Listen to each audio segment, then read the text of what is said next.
I wrote my new book, The Art of Caring Leadership, to be both a wake-up call and an invitation for leaders who want to uplift their teams and organizations by putting their people first.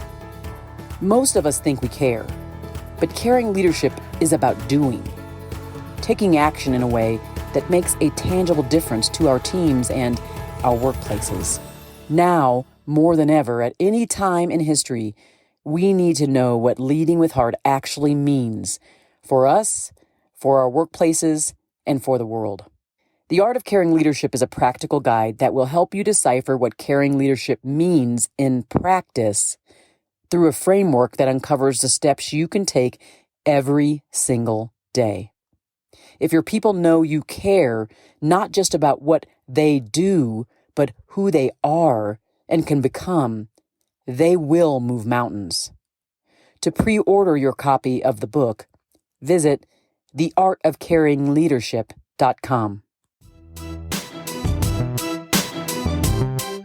On this episode of the Leadership with Heart podcast, I speak with Dave Sims.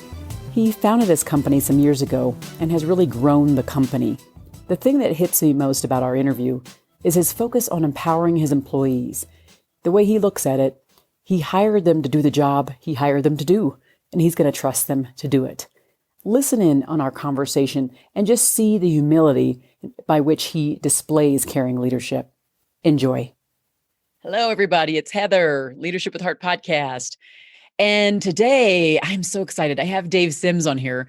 Wow, we go way, way back. And I saw him out there, I think on social media, and he was liking one of my posts. And I just thought, I need to have him on because I remember him as a really good guy. And it's the CEO of his own company. He's going to talk more about this because I have forgotten some of the background. So he'll talk a little bit more about that. But I'm just so glad to have you on, Dave. It's been a long time. Yeah, it's been too long. It's great to be here. Thanks for having me on. So where are you right now in your leadership journey? Oh boy, third inning maybe. So gosh, we started so small. We started 7.5 years ago, just very, very small handful of us. And we're up to about 40 folks now. And so I'm just, I'm cruising along on my leadership journey and still trying to learn so much. I definitely suffer from imposter syndrome, trying to do it right. And so, so far, so good. So it's Floify, right? Floify, correct. And what do you do there? So Floify is a SaaS, so it's a B2B SaaS, and we just automate and simplify the mortgage lending process. That's what it was. Mortgages. Okay, that makes sense. Correct. So my husband's, we own a mortgage company, and he's in the mortgage side. He works the business. And so I was like, I know there was something, and it may have been something connected to that, like you said, and customer success. Customer success is awesome. And so for those who don't really know, when he says SaaS, it's software as a service, and the customer success is really like after a customer comes on, not subscribes, but that's kind of the word for it, subscribes to the service or whatever, and then they actually take care of them from a customer experience perspective, making sure that they're getting the most out of the product that they've just purchased and keeping them happy and stuff. So did I describe that really well? Yeah, no, you described it perfectly. It took me forever to kind of slowly over time during our journey to kind of tease out the difference between customer support and customer success. And that evolved, and it's always evolving. I feel like every 9 months or so, our company becomes a brand new company all over again. Wow. And you got to like sort of adjust and reorg sometimes. And it took us a while to really, truly separate customer support from customer success. But we got to that point in our own company's journey where it totally made sense to do it, and we did it. And so far, so good. That's awesome. Well, I love the work you do. I'm so glad you're here. Now I'm curious, those 40 people that look to you right now for guidance, how would they describe your leadership style? Let's see. Okay. Well, hopefully good. But I do have a thing that I talk about. We call it ownership and trust. So every new employee who comes on board, like on the first day, they read, a pretty short article I wrote maybe a year or two ago called Ownership and Trust. And what that really means is you have your area of the company that you own, you run it, right? We have some high level principles, of course, like take care of the customer, do what's best for the customer, those sort of things. But everyone kind of owns their own place within the company. And as they execute well, they work with their teammates well, their trust, their sphere of trust grows. And so they can take on more and more things. And from time to time, people screw up and maybe their trust shrinks a little bit, right? And so that's what I try to promulgate within the company. So because I remember, when before I started my own company, when I was working for someone else, I also wanted to own that piece of the business that I was involved in. It feels great. You want to kind of be, in charge of your own destiny there. And you want those responsibilities and everything like that. So, I just carried it along. And so I have no interest myself in trying to take that away from folks who work here. Right. And some people call it micromanagement, of course, and nobody wants that. Right. And so everyone wants to allow everyone, to run their part of the business. And if they do really well, grow and expand that sphere. And some people don't want that. They're like, cool. I like my sphere. It's pretty big as it is. Don't really want it to be bigger. And so we try to accommodate all different types. I love that. And that's a big, I have that. That's one of the chapters of my book is about empowering people.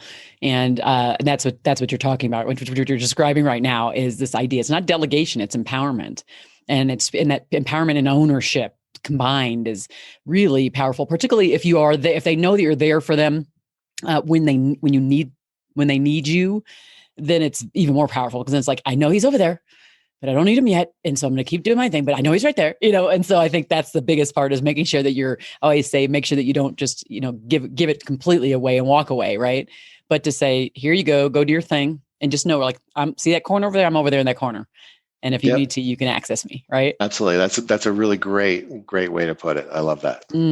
Yeah, that's great. Well, I think, and again, more and more, organizations don't realize how much employees really want and need that. And so, kudos to you for it's just naturally what you're doing over there and you're growing. And it's not for everybody, some folks, they belong at a bigger company, we're still only 40 people and it's still quite amazing how many responsibilities different folks at the company have to take on because you're still only 40 people. Yep. And yet there's thousands upon thousands of customers who need us. Yeah. Well, that is seriously impressive though. So I'm curious to know, where did your drive to lead come from? That's a good question. It probably started just because I wanted to try something new.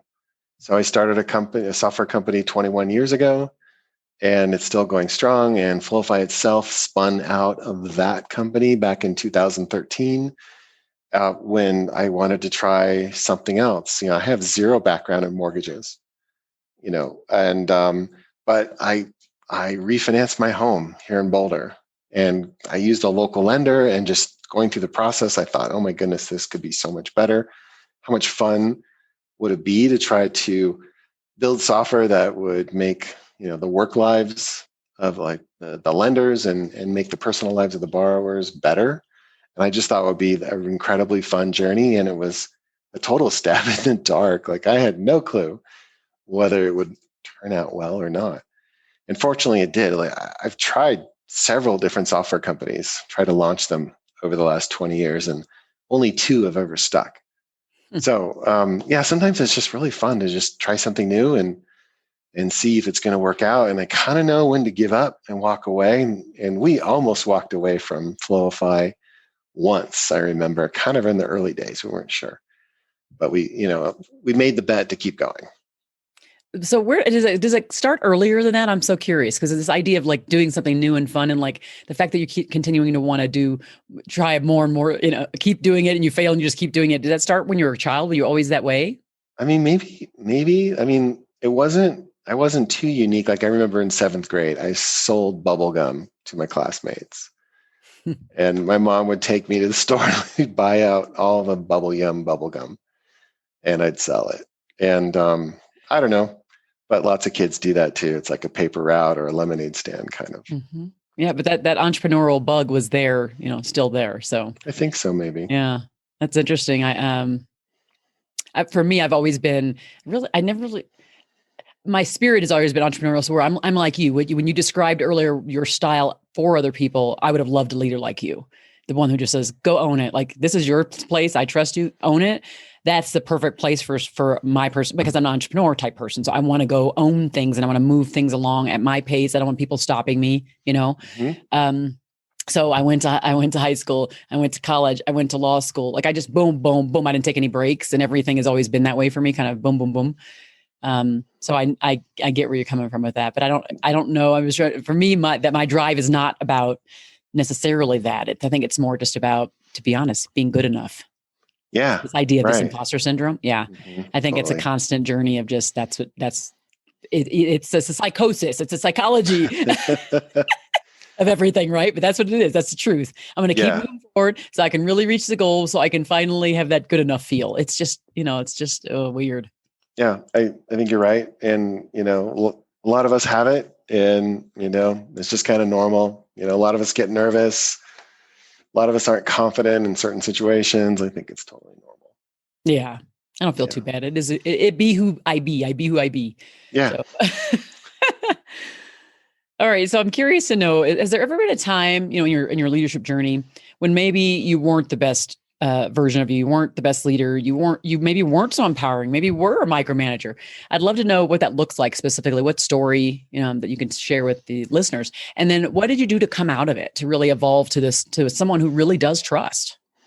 I think in the past, I still do today. Like, I want customers to have like the perfect experience when they're going through something, and obviously I still do.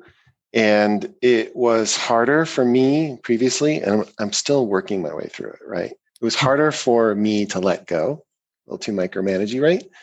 And so I'd want every single interaction to be perfect, and I was too involved, right? And then over time, we get bigger and bigger, and I'm slowly starting to realize I've got to become less involved, right?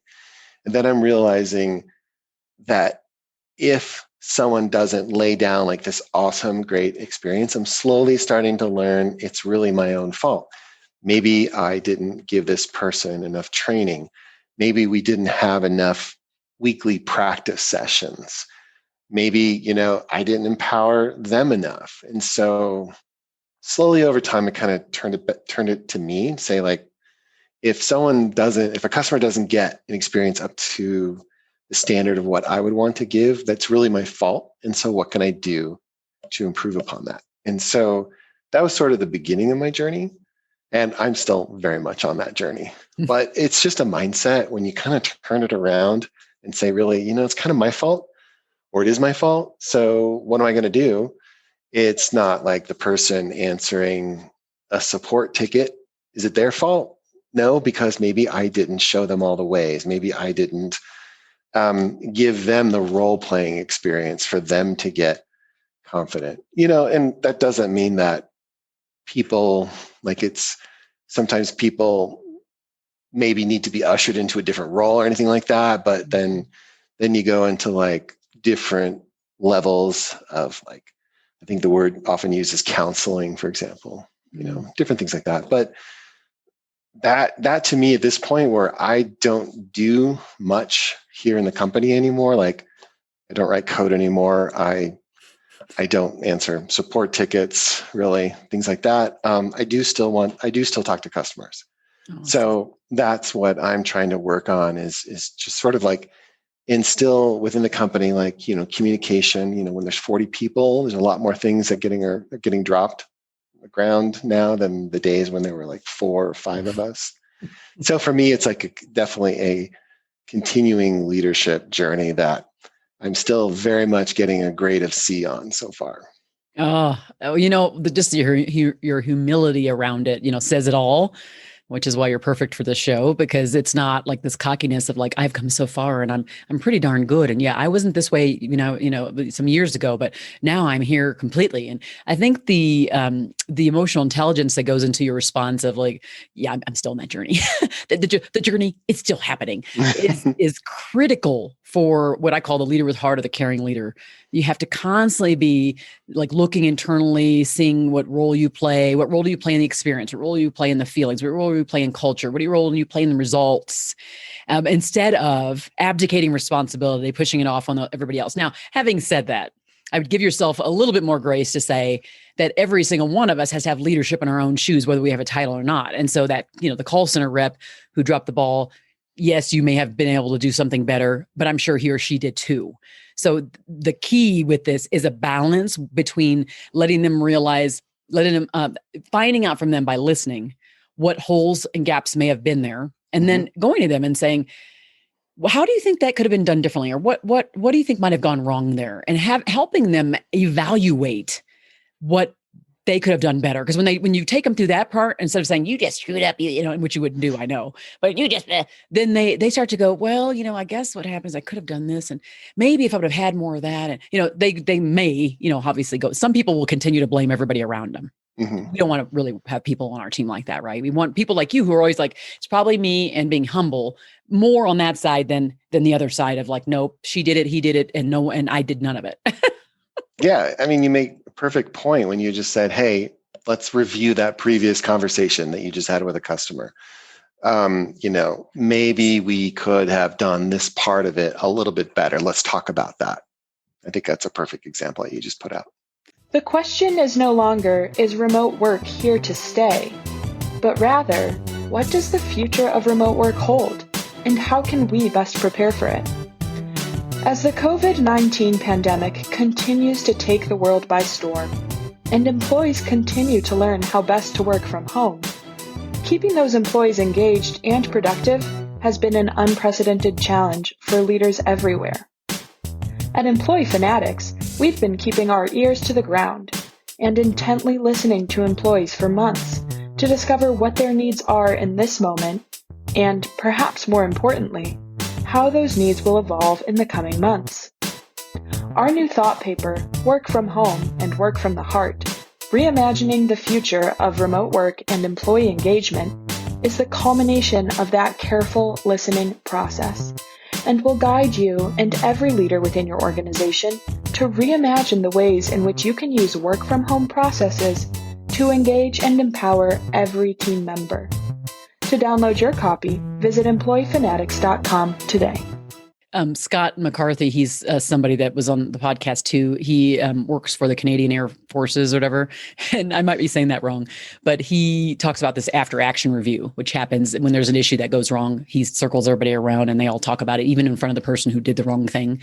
Not in a way to like point fingers and damn the person, right? But to say like, let's just dive deeper into our issues because maybe we won't have to replicate it again. And so you're not demonizing this idea of risk taking, and you're not demonizing the idea of failing.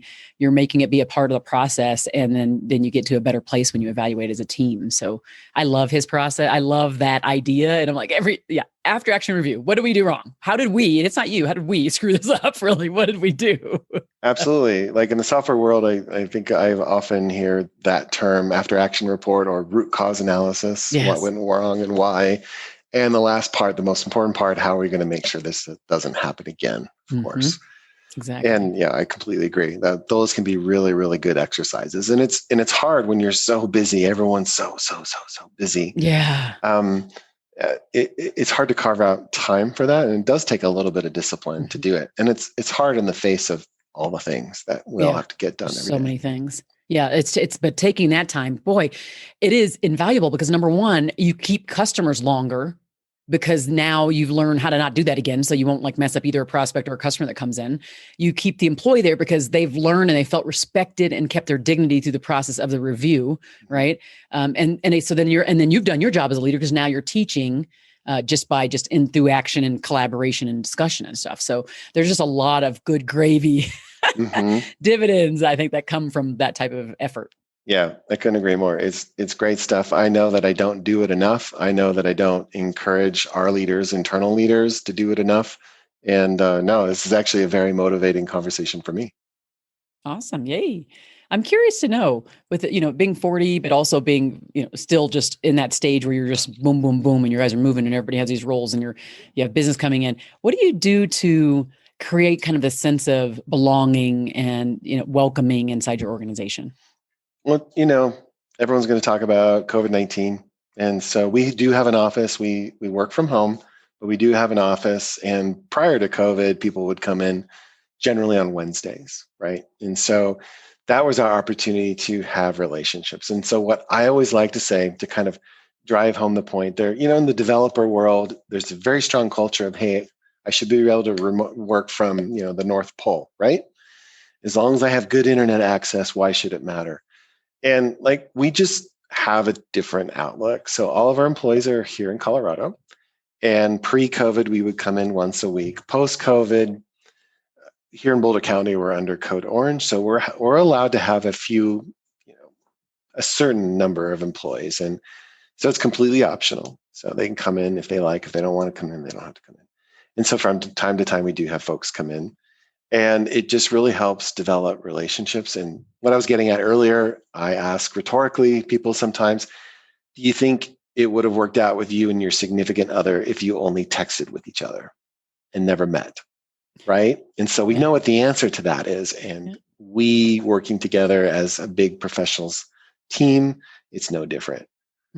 Getting together, of course, during COVID safely, all the things, 6 feet, masks, surface cleaning, all that stuff, that is still important. But if someone's comfortable, we still have a place where they can come to the office here in Boulder and have some of those face-to-face conversations in addition to the Zoom conversations like you and I are doing right now. Yeah. Yeah. Because the idea of especially when folks are coming in, I don't know if you brought in any new people during the pandemic where you're having to train them remotely and they don't really see many people, but that is going to be a very big challenge, I think, for many organizations, is making sure that they find a way to make the onboarding experience while everybody's remote, a good one, as good as, if not more than the one that was in person. Right. Because what happened, it's that first 90 days that makes all the difference for employees. And so if they don't feel a connection pretty quickly and they don't feel like they're part of something bigger, a part of a team that's doing great things right off the start, and then the likelihood of them staying is not as long, it's not as good. It's a tough one. And I know, for example, that is not necessarily my forte. So fortunately for me, COVID hit after I was no longer personally onboarding new folks. But we have a few different leaders who are much better at it than me.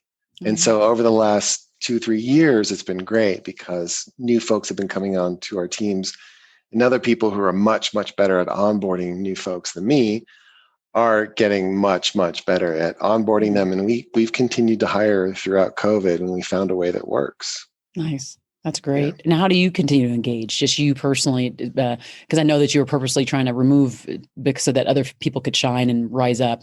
But what do you do to continue to engage with the folks that are there? I just like to have conversations with anyone and everyone within the company. Definitely not only with managers or anything like that. No, I love talking to people on the front line, like QA, coders, folks in support, folks in sales, marketing, success, all the teams. It's really great. And that's kind of how I get a sense for what's going on internally. And then, of course, I love talking to customers. We had a advisory council meeting the other day for our biggest enterprise customers. And it was just really great.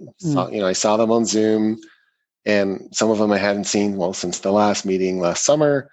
And it was really great just to try to, get in their heads and hear what's going on with their businesses. And being in the mortgage industry, we kind of all have a pretty good sense of what's going on, but then it's great for it to get reaffirmed from these, the presidents of these customers of ours. Like, yes, right now rates are low, and there's so much in refinance, so many refis going on, but and still so many purchase transactions going on. And in the mortgage industry, I'm sure you've heard, there's various mortgage companies going public. So there's a lot of activity right now, but it always ebbs and flows. I mean, a few years ago, there was a low in the mortgage industry. And for about the last 12 months, there's been a high.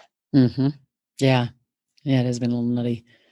So I'm curious, for those who are listening right now, maybe a leader that's at a crossroads, a leader who's looking for more motivation, just some really good insights to lead better in this in this new year.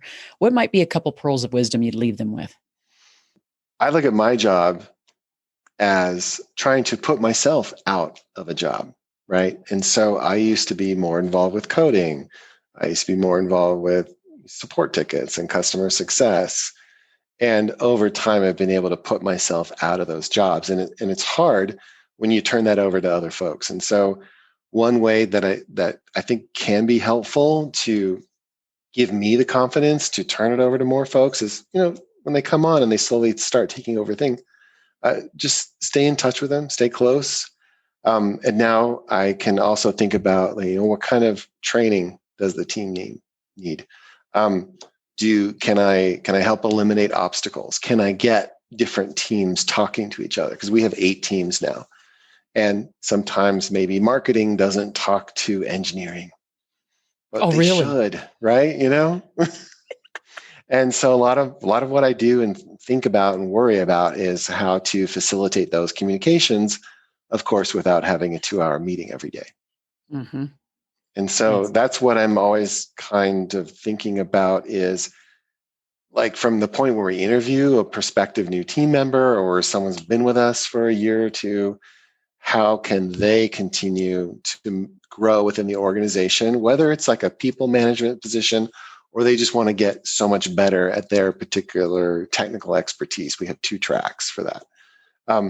And how can I help them all do that? And of course, one way to help is by continuing to grow.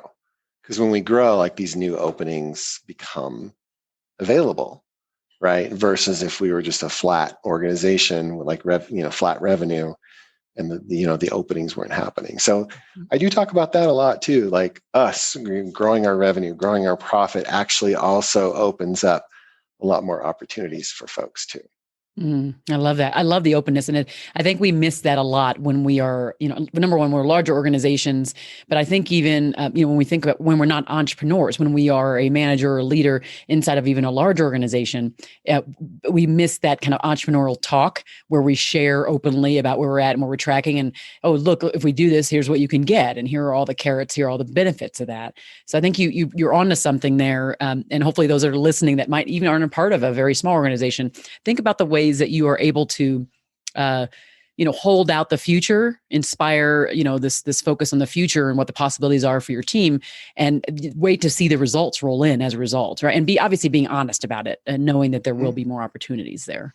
Yeah, and I love to talk about how revenue and profit are not dirty words. There's a reason that I'm very proud to say that we made Built in Colorado's top list of top 50 paying companies. Wow. In Colorado. And we got that due to revenue and profit and, and trying to create a happy culture. But, for us to be able to pay those top salaries, we need revenue and profit. So people kind of put it all together. You have to have it all. You just have to have it all. That's the gist of it is that I think where we mostly see it go short is they put revenue and profit in front of the other stuff. And so there's micromanagement, there's treating people poorly, there's lack of dignity and respect, all those kinds of things that exist inside of organizations. And they're putting these other things there and they're expecting loyalty in return. Mm-hmm. So I think the idea is, we need to be looking at the bottom line and what are we making and how basically we're all, what the work we're doing is paying for all of us to be here. Right. So how can we afford to pay more people to be here and for us to do even better and flourish? And so how can we do that? And I love your idea of it because it's so collaborative and it feels almost like your people are partners with you. And it's just a different feeling, definitely a different type of sense. So I appreciate you bringing that forward today for the podcast. For those who are listening, that's going to be a big takeaway for me. So hopefully you got a lot of value in listening today to Dave and I speak. And so please do make sure you share it far and wide. And don't forget to write the review on Apple Podcasts or wherever you listen. Remember, because that's how people find the content. And the content, there's something special here, for leaders that are admitting they're not perfect. It's hard to do that. It takes a lot of courage, but to be in a place where you can weekly come and listen to that type of conversation is a unique one. So definitely do that. Dave, this has been great. I'm sure this will not be our last interaction in this regard, for sure. Thanks so much, Heather. This has been so much fun. I really enjoyed it. Thank you. And thanks everybody for joining the Leadership with Heart podcast. Be well.